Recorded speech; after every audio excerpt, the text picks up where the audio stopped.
Today, let's study now performance measurement, tools, techniques, their advantages and disadvantages.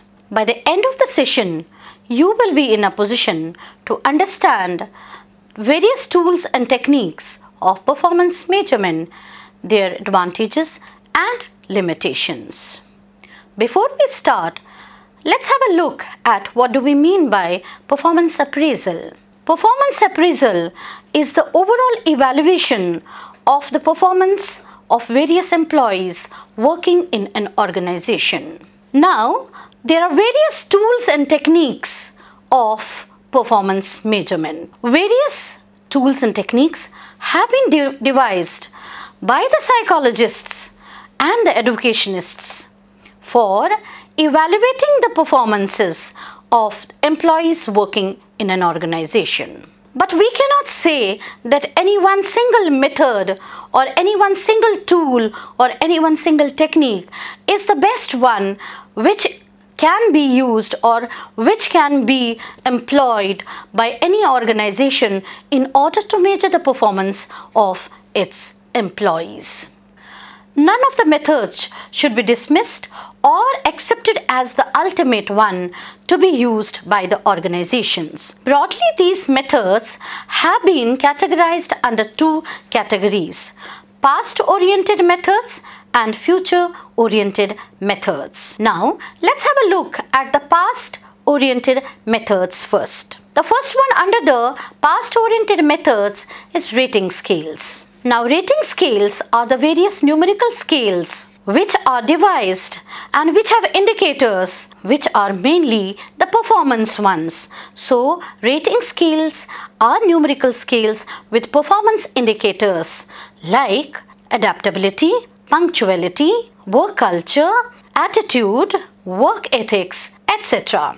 Now, the ratings are being given or are being scheduled or being written down in the rating scale from the excellent to the poor one also. The numerical data derived is calculated and the conclusions are drawn on the basis of that. The conclusions usually which are drawn are based on the performance indicators, giving a clear insight as far as the overall performance of the employee is concerned. Let's have a look at the advantages of rating scale. Now, rating scales are very easy to be employed.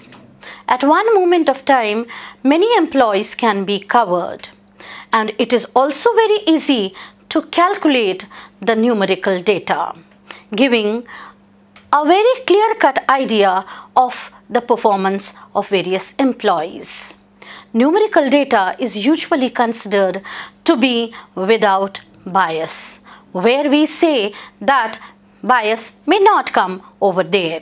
Employing the rating scale, there is no formal training required by the people who are using this rating scale in the organization.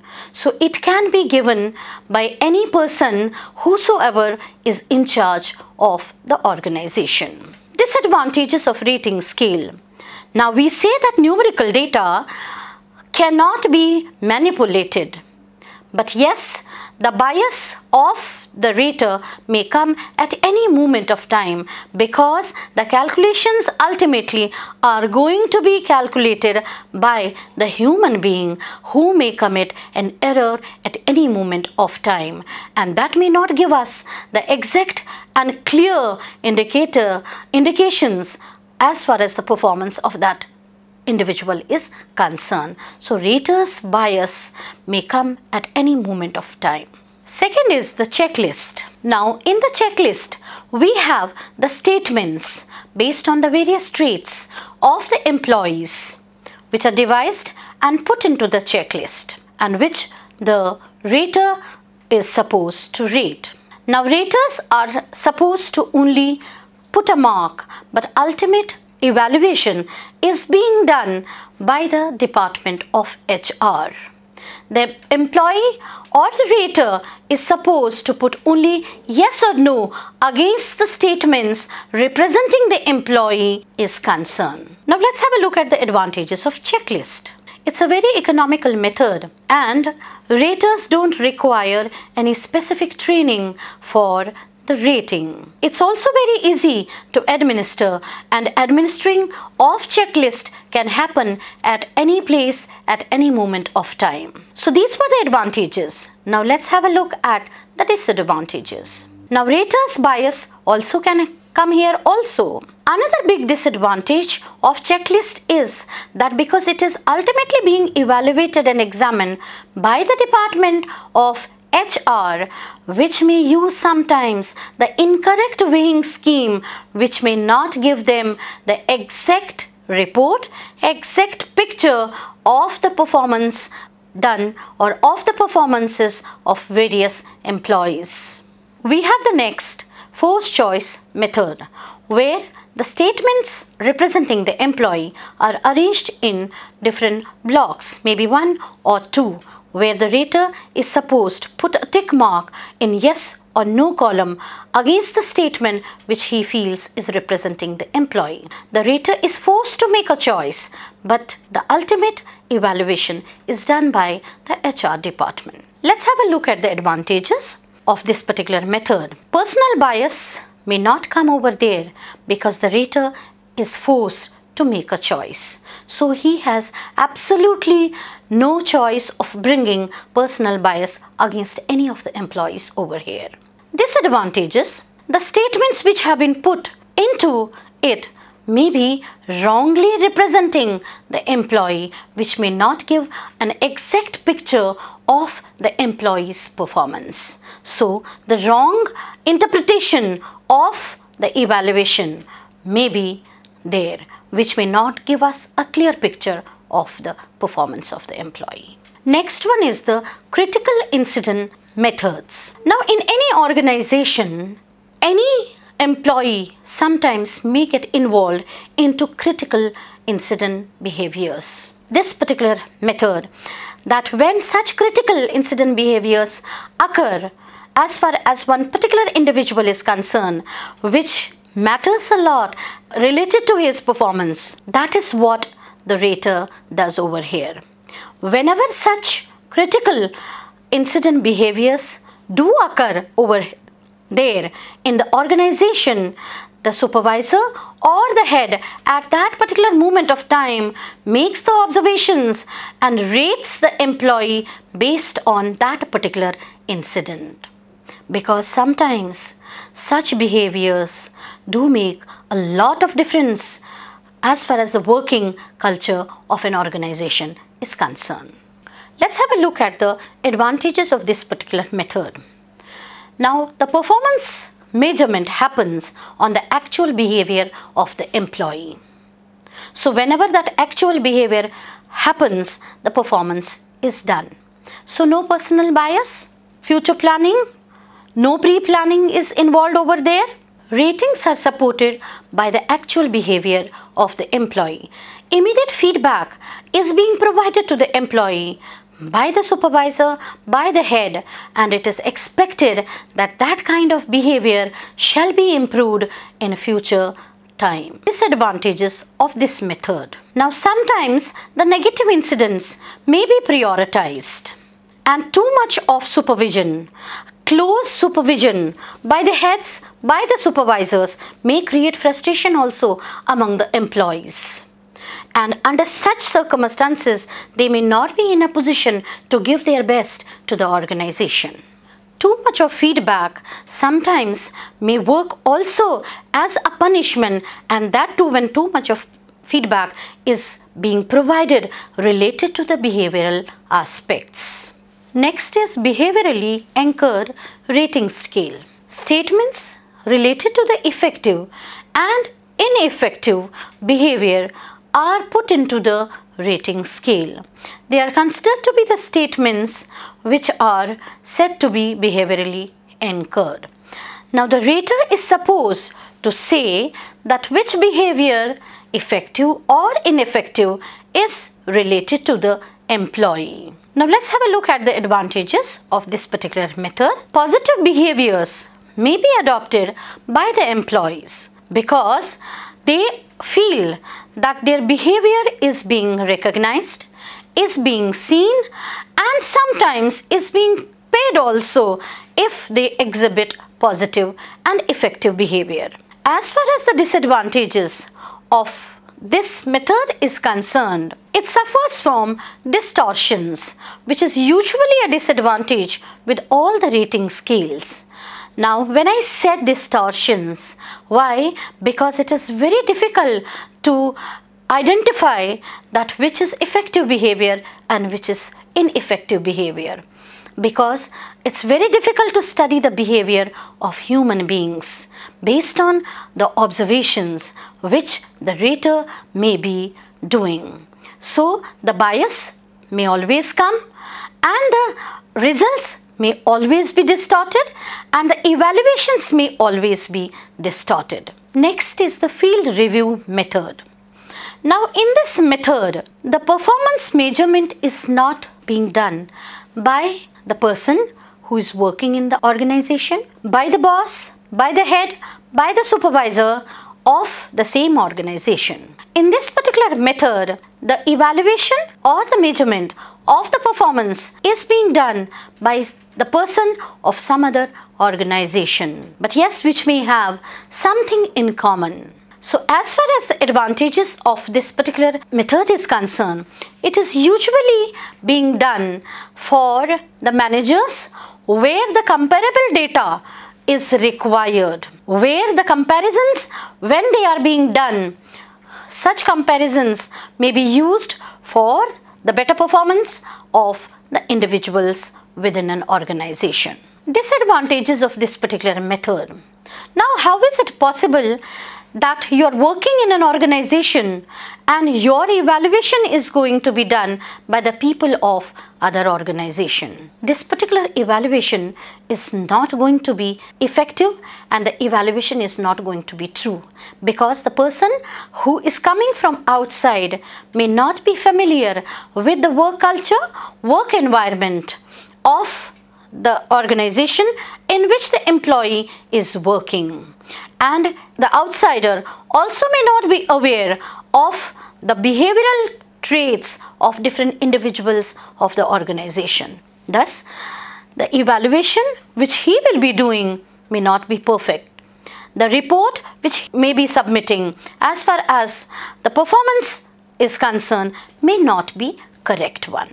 Next is the annual confidential report. Now, as far as this method is concerned, it is usually being adopted by the government organizations, but it also has come into the industries and as well as the academic organizations. Annual confidential report. What does annual confidential report consist of? There are certain parameters of or related to the performance measurement of an employee, such as punctuality, dedication, work culture, his work traits, his attitude, his aptitude, goals achieved, goals set up by the employee, goals achieved by the employee which the organization has set up for him, and the overall contribution to the development of the organization. This annual confidential report is very secretive and is very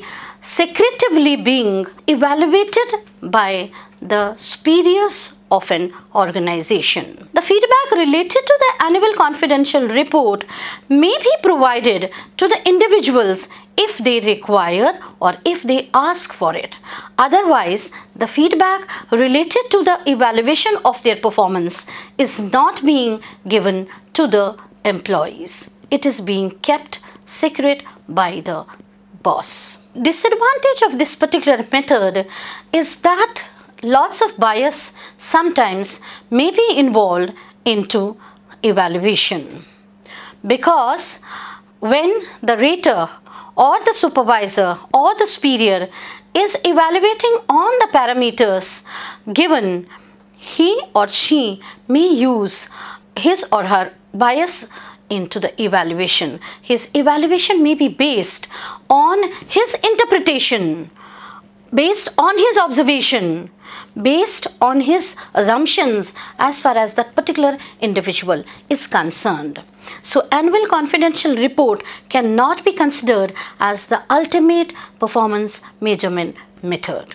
Next is essay method. Now, as far as this method is concerned, the parameters of measuring the performance are being devised by the organization first. Like, the parameters may include, like as I have said before in the previous method also, punctuality, dedication, whether the individual is dedicated, whether he has achieved the goals, whether he is sincerely working in the organization, his work ethics, his relations with his subordinates, his relations with his superiors, his contribution to the organization. Lots of such parameters are being devised before, and then the rater or the person who is evaluating the performance on the basis of these indicators write down a complete description, a detailed description on all these parameters, giving the justification for every parameter, the details which he has written down in every parameter. The rater has to give justification for everything whatever he has written down. The rater is supposed to write down everything in detail and justifying everything whatever he has written down. Even in the end, the rater is supposed also to write down his impressions as far as the overall performance of the individual is concerned, and his markings as far as, or his views are concerned as far as the promotability of this particular employee is concerned. The rater also writes down about the capabilities, the strengths, the weaknesses of the employee, and whether or what he feels as far as his future course of action related to this particular employee is concerned. Whether he feels that he can contribute the best as far as one particular area is concerned, or he cannot contribute to that particular area, the rater gives a complete justification for everything. The rater also gives a detailed description of the areas in which the employee needs training also, because when he identifies the weaknesses, when he provides a detailed description on the weaknesses, he also provides a detailed note on the areas where he feels that the employee need to be trained more so that the employee gives the best to the organization. Let's have a look at the advantages of this particular method. Now, this method is a very important one, and it is very effective one also, because it fills up the gaps, those gaps which come when we use the different methods, the other methods like the rating scales, the checklists, because there only the indicators give us an indication what sort of performance is being performed. But here those gaps are being fulfilled by the rater by a detailed description, by a complete writing down, a comprehensive note on each parameter. So every gap is filled out over there. So we say that this method is better than the other methods because we get a complete, a comprehensive assessment of all the parameters which are included or which are taken care of when the performance of any employee is measured. Now let's have a look at the disadvantages of this method. Now this method has got some disadvantages also, because it depends, success of the evaluation depends on what? On the writings of the rater. That means the rater has to be a good writer also. He has to have the capability of writing down or penning down every minute detail as far as the different parameters are concerned. Now we don't know whether everybody will be a good writer in the organization or not, or if he is a good writer, so he will be doing justice to the performance measurement. But if he or she is not a good writer, then the evaluation or the measurement of the performance is going to be incorrect and incomplete, which may not do justice to the individual whose performance has been measured.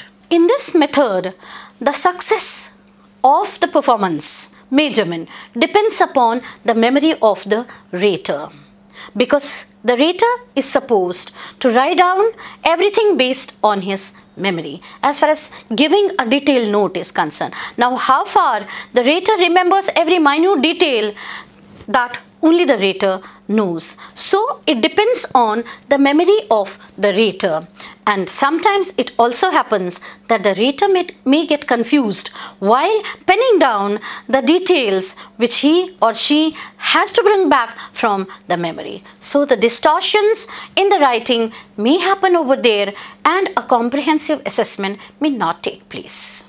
The next one is the comparative evaluation methods, which has got two methods involved into it. One is the ranking comparison and one is the pair comparison. Here, the performance when it is evaluated is compared in different two ways, and then the measurement of the performance is done. So we have the first one is the ranking comparative method. In ranking comparative method, the rater ranks the performance of the individuals, of the employees on the basis of certain indicators. So he ranks or she ranks the employees based on their performances. So it can be, comparison can be made that one has achieved very good in one area, one has achieved not very good in one area. So the comparisons are being made and the ranking is being given. So the one individual scores the highest and he stands first. The other individual has scored less, so he stands second. So the comparisons here are being made based on the ranking, and the ranking are being given based on the measurements which are being evaluated, which are being done by the raters based on the different criterias, based on the different parameters which the organization has finalized. In ranking method, we have the superiors ranking the subordinates or ranking the employees. But one very unique feature of this method is that when ranking is being made, the justification for rankings made is not being given to the employees. Rather, the superiors or the bosses are not supposed to give their justifications why only one person has been ranked first, why the others have been ranked at the fourth level. So no justification to the employees is being given. As far as this particular method is concerned, it is very easy to administer. So easily the information can be collected, comparisons can be made, and the rankings can be given over there. Second is the paired comparison method. Here the performance of one employee is being compared with the another one and the evaluation is being done. They are being compared in pairs and then the scores or the performance is compared and the results are being derived whose performance has remained or has been satisfactory as far as these two individuals are concerned. So usually it happens in pairs. So these were the past oriented methods of performance measurement. Now let's have a look at the future oriented methods of performance measurement. The first one is the management by objectives. Now in any organization, who devises the objectives? It is the management who devises the objectives as far as his organization is concerned. It's the management who devises the objectives for every individual who is working in that organization, and it is the management who devises the objectives which every employee has to achieve. In this particular method, similarly, the objectives are being devised by the management and the performance of every employee is being made on the objectives achieved by every individual related to the objectives framed up or devised by the management. Every goal, every objective, whichever has been devised by the management, so the performance of every employee is being measured on the basis of the accomplishment of those objectives and goals. As far as this particular method is concerned, there is a specific process involved into this method. Let's have a look at the process. Process goes as under. Goals and desired outcomes for each subordinate are to be decided. Performance standards need to be set up. Comparison is to be made of actual goals with goals attained by the employee. Establish new goals and new strategies for goals not achieved in previous year need to be devised. As far as the last step is concerned, new goals, new objectives are set up on the basis of the feedback that which goals and objectives have been achieved and which have been left out. And the left outs are being taken up again based on their importance for the development of organization and for the development of the individual. So they are reframed, they are again put into that framework where the employees are supposed to work towards the accomplishment of those objectives. Let's have a look at the advantages. Now this is related, or this is important to the managers only. This is applicable to the people who are working at some higher levels. So then only we say that goals are set up only for those ones. Now those who are working not at the higher levels, so it is not applicable to them. But yes, it is applicable to the people who are working at higher positions. The disadvantages of this particular method is that this is not applicable to all jobs. And the focus of this particular method may be on the attainment of short-term goals.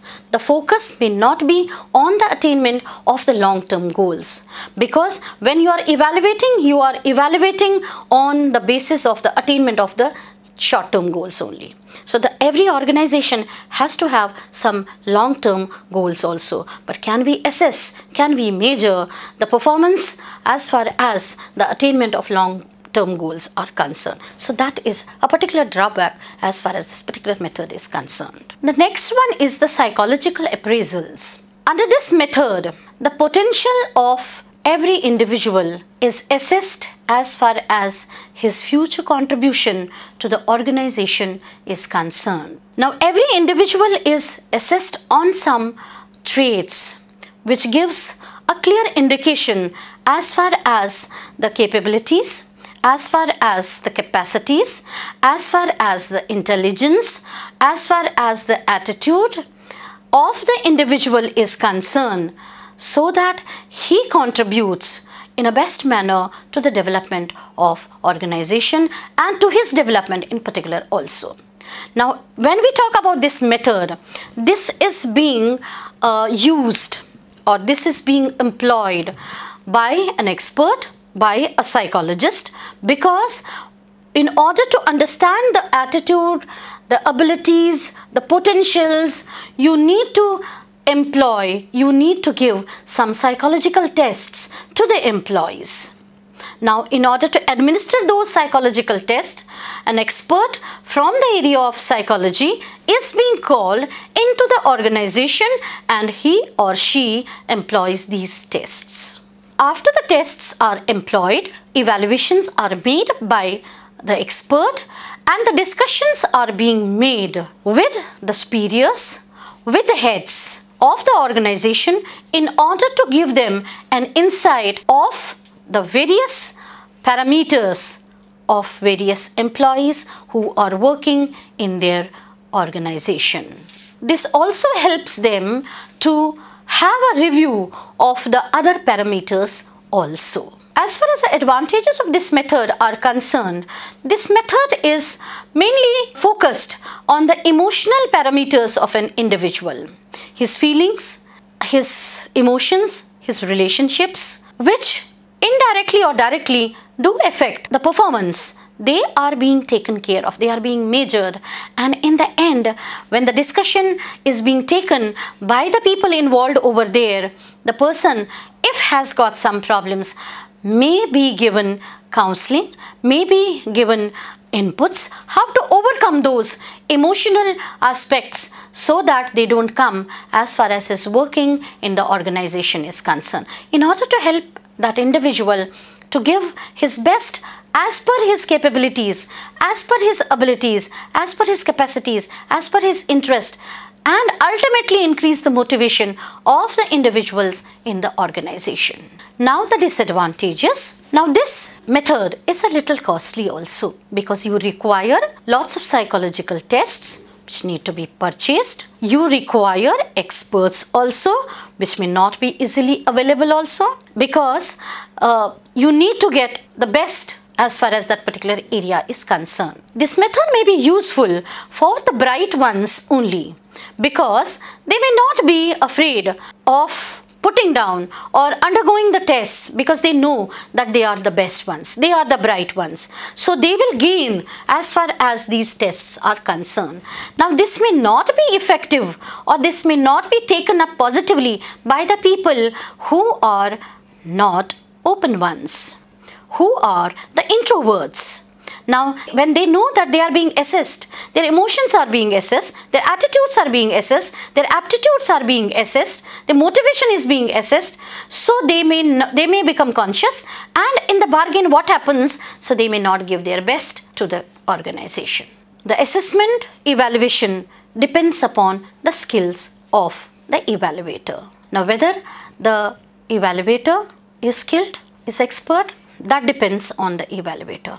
So the performance measurement or the evaluation sometimes may be absolutely correct if the evaluator is expert, or the evaluation may not be correct if we don't get a skilled evaluator.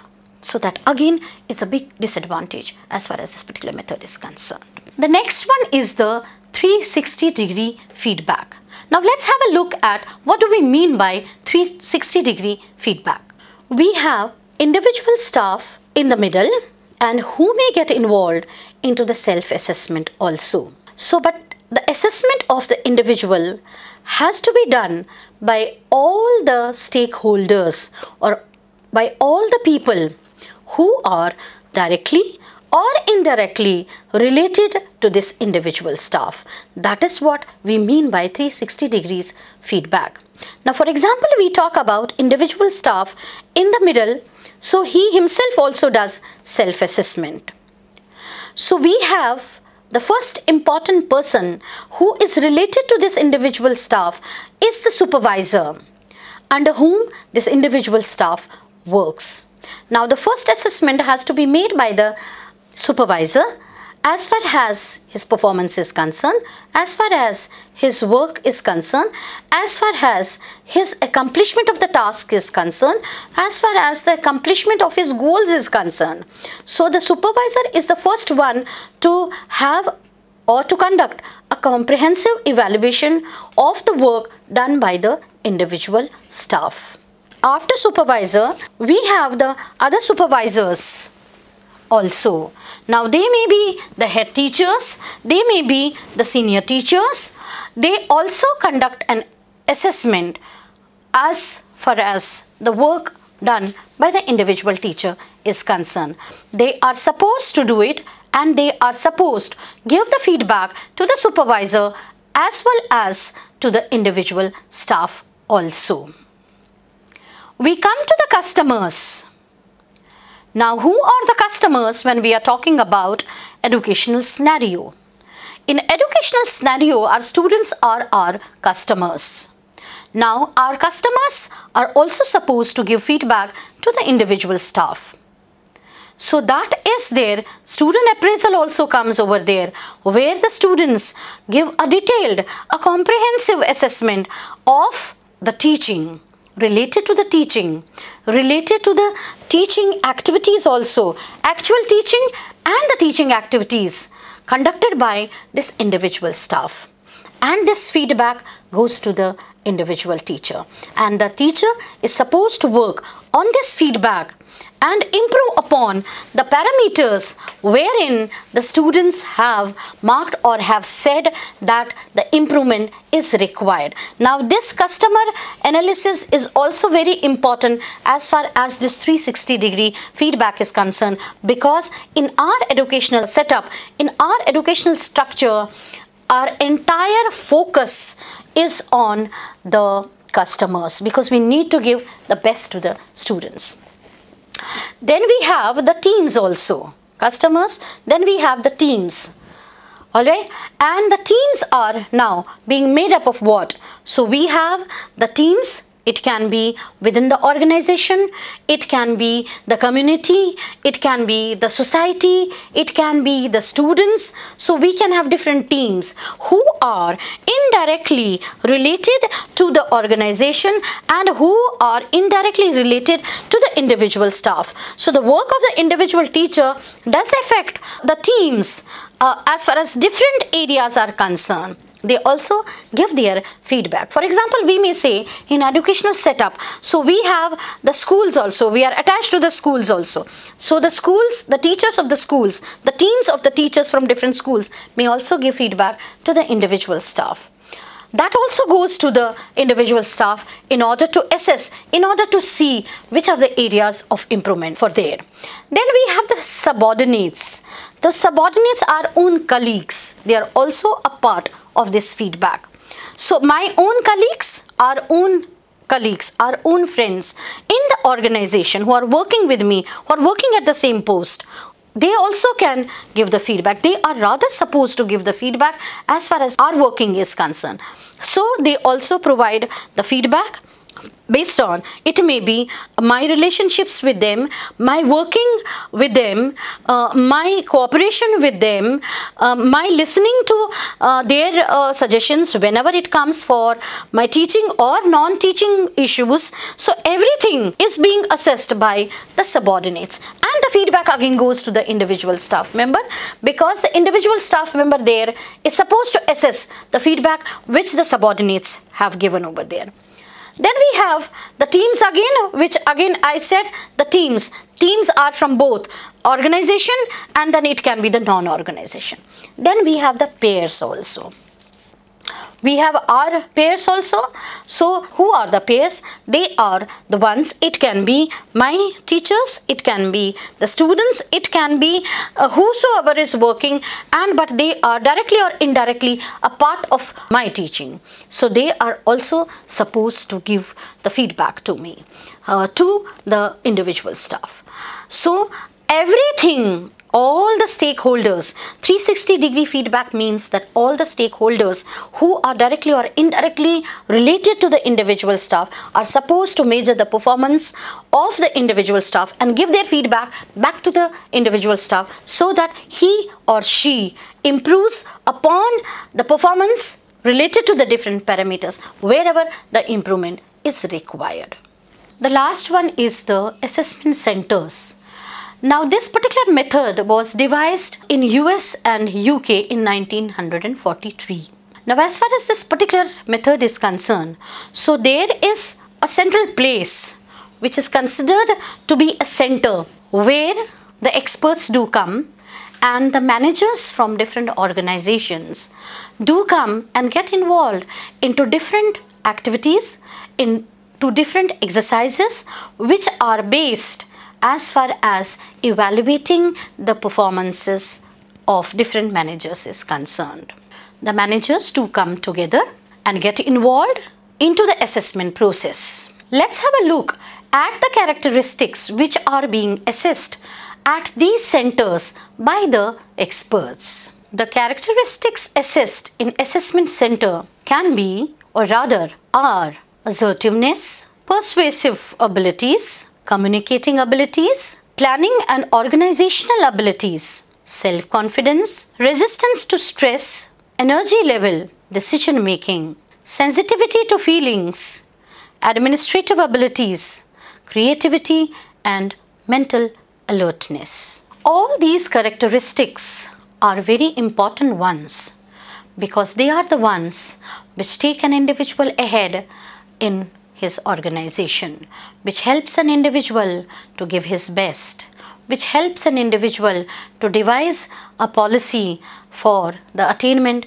of his personal goals and the goals of the organization. An individual need to have the assertiveness, an individual need to have the decision making abilities, the individual need to have the mental alertness. They are all the basic requirements of any organization, whosoever it may be, because without all these characteristics, no individual can grow and no individual's performance can be measured if these characteristics are not taken care of. Well conducted assessment centers, through these assessments, can definitely predict as far as the future is concerned, who are the best employees, who can contribute the best to the organization in future. This particular method also helps in finalizing that wrong people are not hired in the organizations. Because when assessment is made, a comprehensive assessment related to the different parameters, it gives a clear-cut idea that who are the future successors as far as one particular organization is concerned and who are not the ones who need to be or who can be or can remain with the organization for long. Finally, this method also provides the criteria for the promotions of various individuals based on performances during the exercises, during the activities, during the assessment at such centers. Now, let's have a look at the disadvantages of this method.